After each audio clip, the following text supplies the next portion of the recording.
ایک عورت حضرت بہاء-ال-حق زکریہ ملتانی رحمتہ اللہ علیہ کی بارگاہ میں حاضر ہوئی اور عرض کی، حضور میں بے اولاد ہوں، اللہ تعالیٰ کی بارگاہ میں دعا فرمائیں کہ اللہ رب العزت کی کرم نوازی سے میری گود ہری بھری ہو جائے۔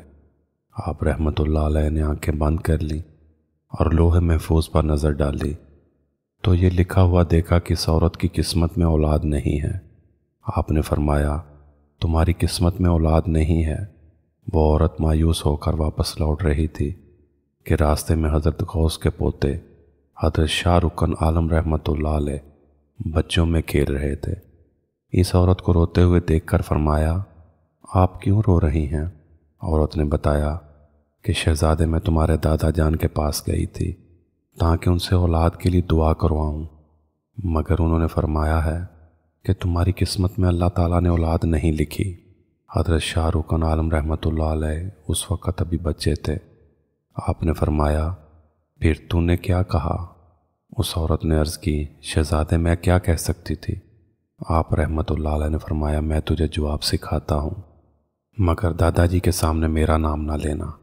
فرمایا، جا کر کہو، اگر میری قسمت میں لکھا ہوتا تو آپ کی خدمت میں آنے کا کیا فائدہ تھا، مجھے اولاد مل ہی جاتی۔ وہ عورت حضرت غوث بہاء-ال-حق رحمتہ اللہ علیہ کے دربار میں دوبارہ گئی۔ شہزادے نے جو کچھ سکھایا تھا آپ کی خدمت میں عرض کر دیا۔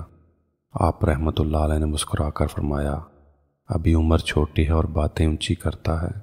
آپ رحمتہ اللہ علیہ نے اس عورت کو فرمایا، کل آنا، آج رات میں اللہ تعالیٰ کی بارگاہ میں التجا کروں گا۔ عورت واپس گھر چلی گئی۔ صبح ہوتے ہی واپس آئی تو آپ رحمتہ اللہ علیہ نے اس عورت سے فرمایا، میں نے اللہ تعالیٰ سے تجھے ایک ہی نہیں بلکہ 7 بیٹے دلوا دیے۔